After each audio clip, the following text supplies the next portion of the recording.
Welcome back to Wake Up America. Here's a live look at Capitol Hill. A beautiful clear sky day over Washington, D.C. as the clock is ticking for Congress to fund the government and avoid that shutdown by the end of the month. Now, it's not going to be easy as Republicans and Democrats must agree on a deal, even in the short term. So joining us now is one of the people who are going to be in charge of getting that done, Chairman of the House Ways and Means Committee, Missouri Congressman Jason Smith. Mr. Chairman, 26 days away from the deadline. The GOP, you have a slim majority in the House. You need 7 Democrats to get on board in the Senate.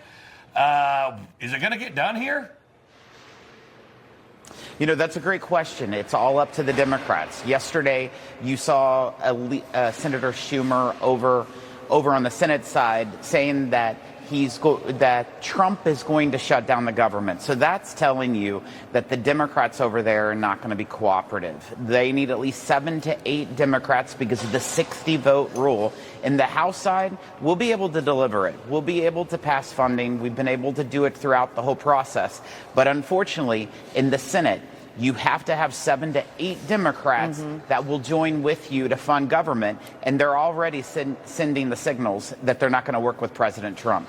Yeah, it's interesting that you mentioned Senator Schumer there, because at the top of the hour, we just spoke with Senator Marsha Blackburn, and she said really the only person who she believes wants a government shutdown is Chuck Schumer. And now President Trump says he's willing to meet with these Democratic leaders like Schumer. The president also saying it might be a waste of his time as well. Is there any hope of getting enough Democrats on board with this bipartisan bill, or do you think ultimately Schumer's agenda will prevail?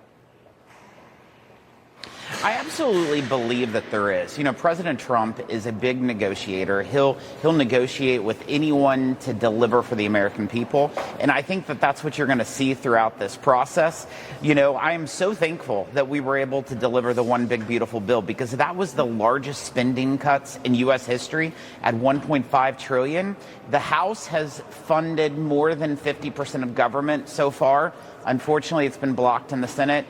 But I hope that the Democrats will do what's right for the American people and to work with President Trump. Now, Mr. Chairman, I know the bill and the spending that you can pass out of the House of Representatives is going to look a lot different than what comes back out over the Senate, because you need Democrat votes.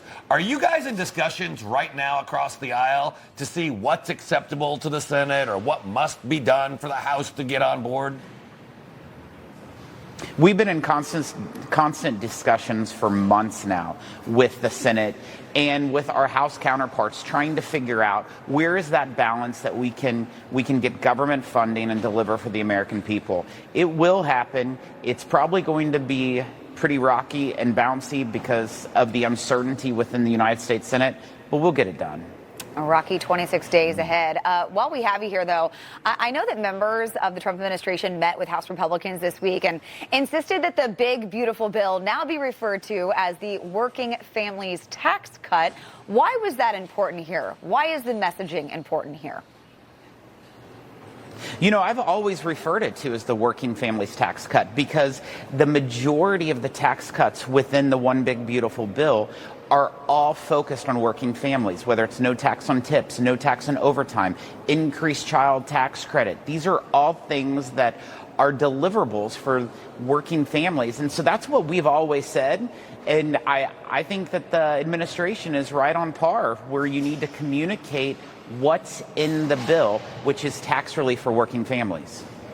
Yeah, it's going to be very interesting once those provisions start kicking in next year, just in time, obviously, for the 2026 midterms. All right, Mr. Chairman, Jason Smith, thanks for joining us this morning. Thank you. Thank you, sir.